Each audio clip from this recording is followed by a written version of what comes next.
What's up guys, my name is Moo.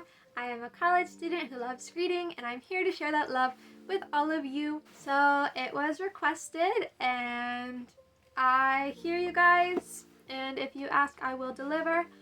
I am doing a review of Under One Roof by Barry Martin. If you watched my year of books 2024 and there is a book that you really enjoyed that you want to see me review, please make sure to comment on that video what you would like to see from me, because I am so happy to do things that would make you guys happy, because obviously if I finished a book it means that I mostly enjoyed it. I guess I don't DNF too many books, but most of the time I'll only read books that I do really want to read, so even if I don't end up liking it, it was the concept that drew me in. So I'll definitely talk about it if you want to see me talk about it. Yeah, just revisit that video if you are curious and you want to see anything from me that I read in the past year. But without further ado, we will get into this review of Under One Roof. So this book is a true story. It is about the house that loosely inspired Up, at least the first part of Up, and it's really crazy how similar the real house looks to the fictional house, at least how it looks caved in by all of that new infrastructure. And I think that my mom will really like this video because Up is her, like, it's her thing, you know? Up is her thing like BTS is my thing. Like, she is obsessed with it. She's a elementary school teacher and her classroom is Up themed, so I think she'll really enjoy this video. She's read the book. She also grew up pretty close to where this book takes place. It's in a little neighborhood in Seattle and she grew up in that neighborhood.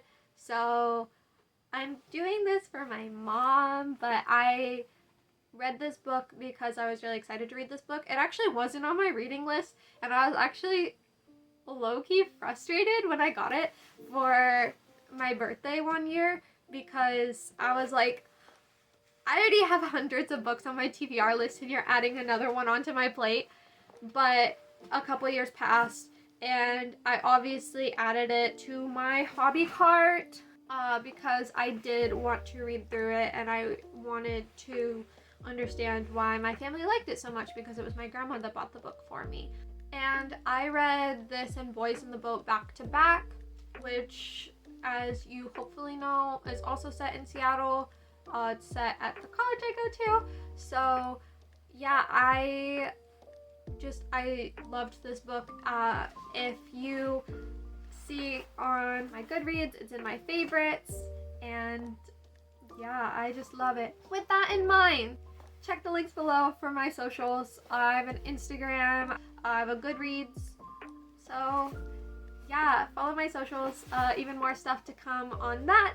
And yeah, like this video if you like it, comment down below if there's any famous book from around where you're from, and subscribe if you want to see more from me, because I am very happy to bring you content that I think that you will enjoy. I am here for you guys every week. So yeah, without further ado, let's read the summary. Sometimes people aren't who you think they are.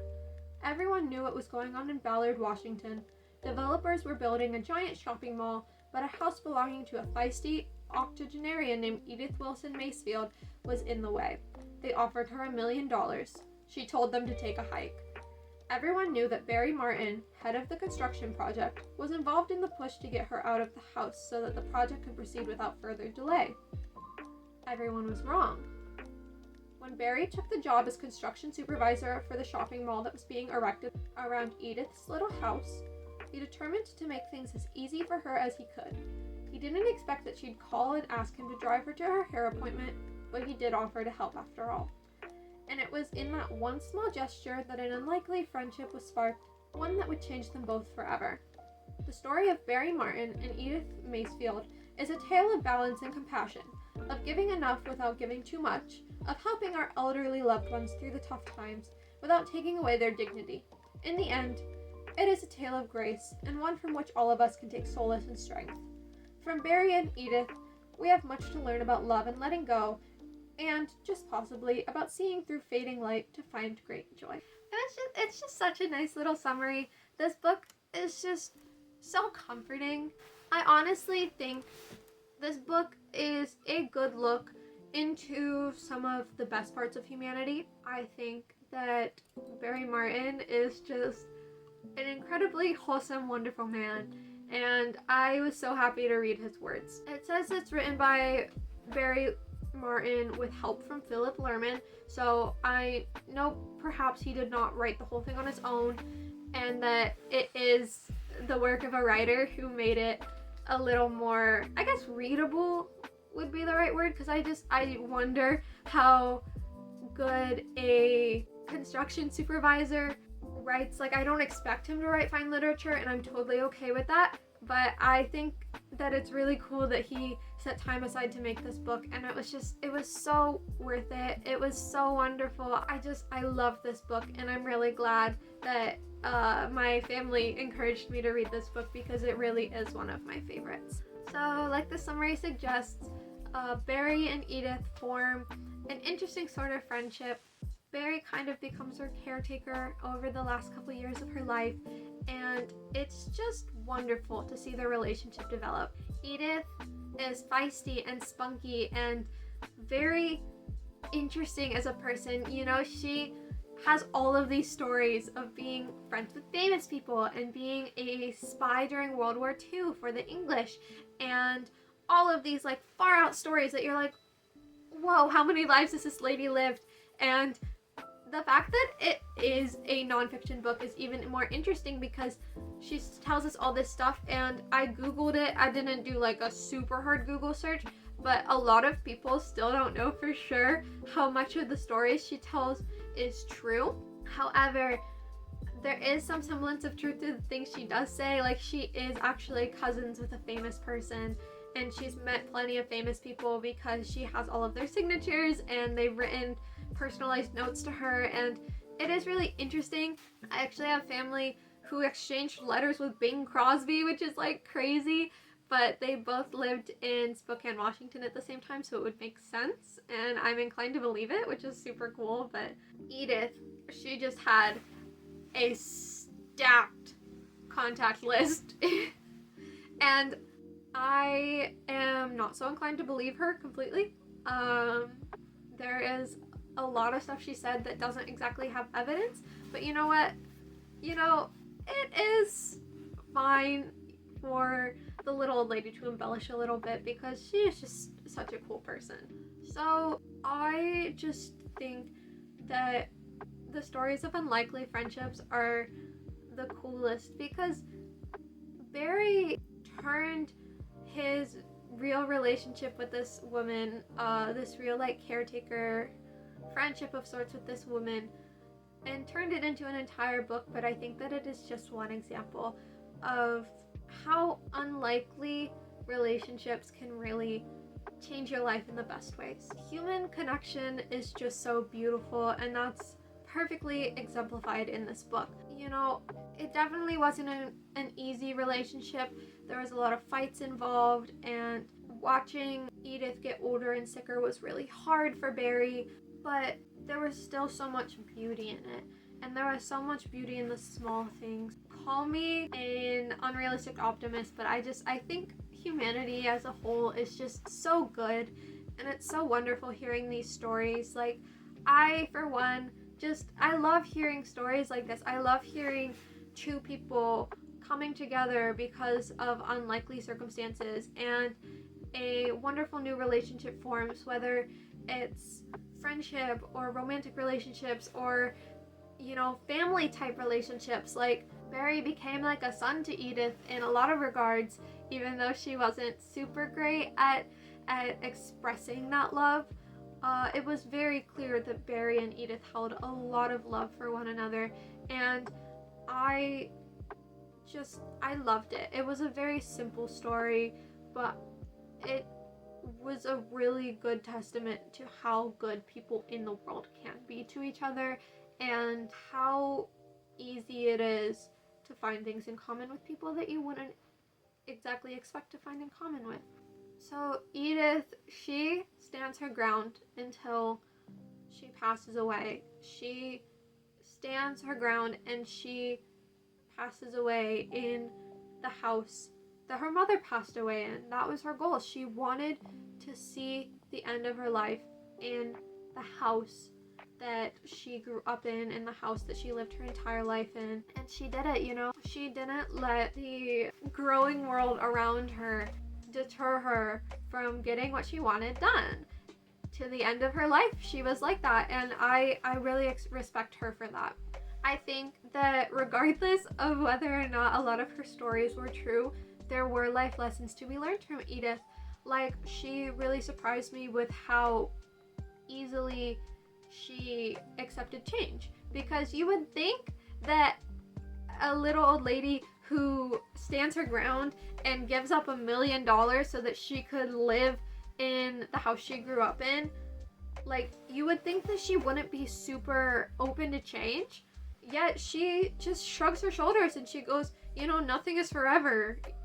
The world changes, you know, it is what it is. Like, I don't know why people are so invested in holding on to the past, because things change. Like, why are you trying to make this diner a historical site? Just like tear it down and make something else. Which I don't agree to a complete extent, because I am a nostalgic person. I hold on to the past a lot, not so far that it deters me from thinking about the future and, you know, trying my best to accept the change that's happening. However, I am a very nostalgic person. I very much hold on to things that I hold dear. And that is not a unique sentiment to me. Gen Z are very nostalgic people. I think about very much how people are so adamant, like, archive the mobile games that you loved, archive these commercials and these sound bites and like all of these very minute things, because they won't be around forever. So like, here's that to remember them. I think it's hypocritical for me to say that I don't think that's a good idea, because I'll see like a video clip of a mobile game that I played on Kindle when I was like 10, and I'll be like, oh my gosh, like that's so crazy, like I'm so glad that I get to see this, like da da da da.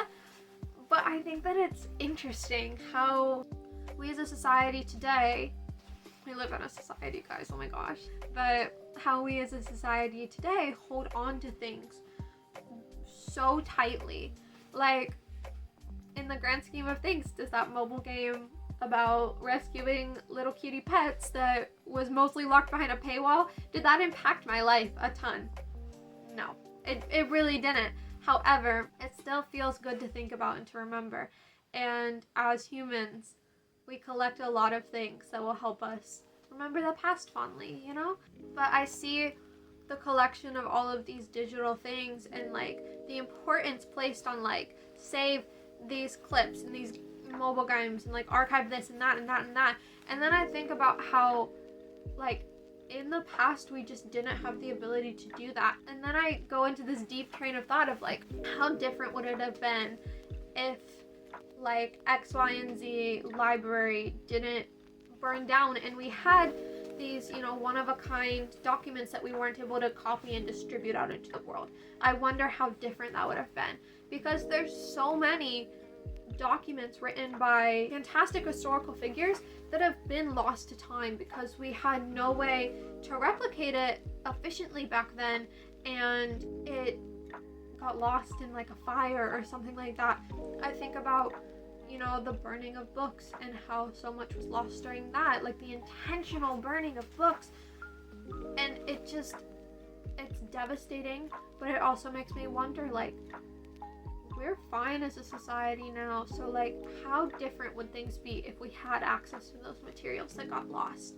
And is it really that important to save the things that we hold important to us? And should we be okay with letting go of the things that do not impact our lives so greatly?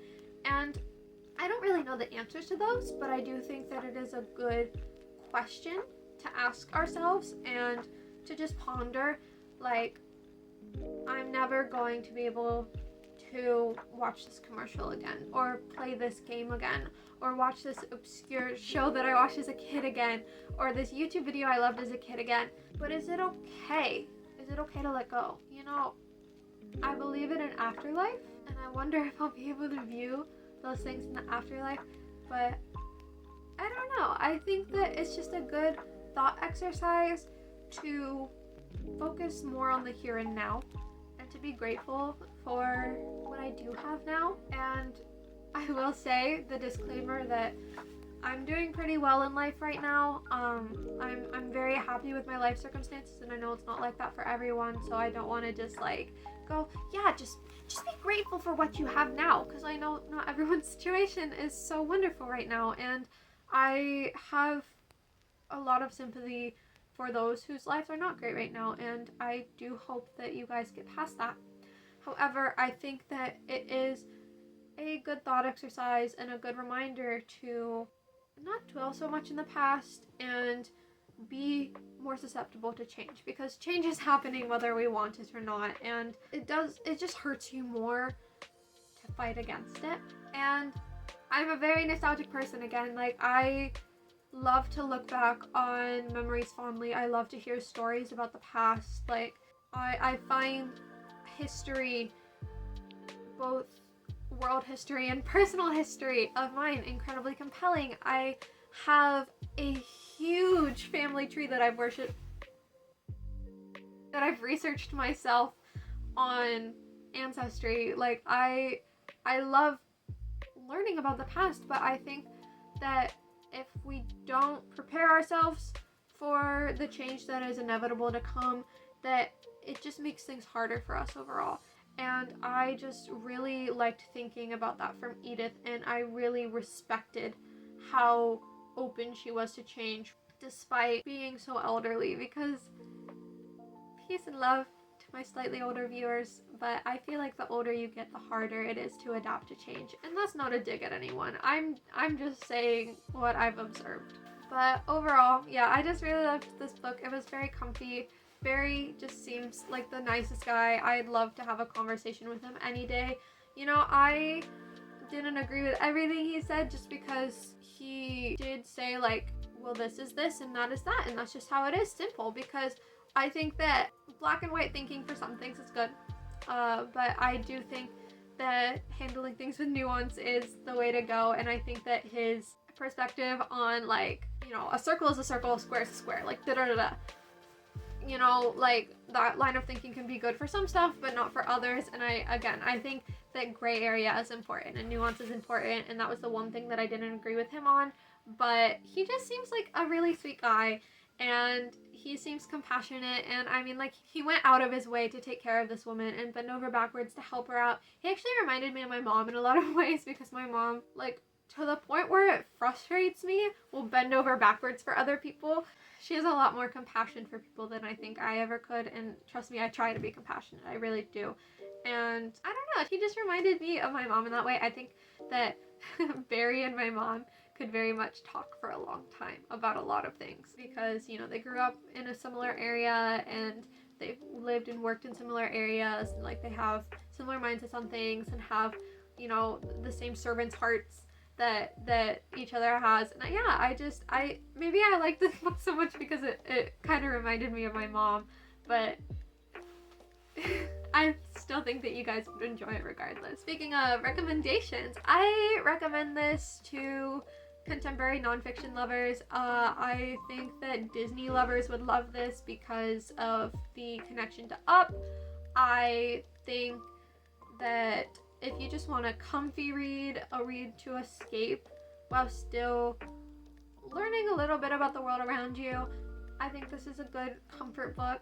I read this book incredibly quickly. I think I read it in a couple days, and it's a quick read but an impactful read, and those are the best for me. I love my escapist reads. Y'all know how I feel about Warrior Cats. I love being able to just quickly go through a book that kind of in the grand scheme of things means nothing, but this was a comfy book that I got through quickly that did mean a lot, and that, you know, did inspire me. And I found a lot of value in this book, and that is why it is one of my favorites. So yeah, if you want to see more of my favorites, make sure to go to my Goodreads account.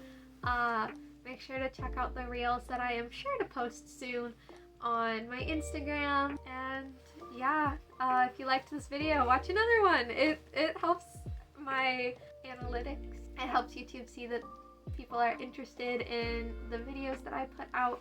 And like, comment, subscribe, that all helps me out a ton too. So I am going to leave you guys here. I hope you really enjoyed the video. But without further ado, this has been Moo. I hope you guys all have a wonderful day, and I will see you in the next video. Bye bye!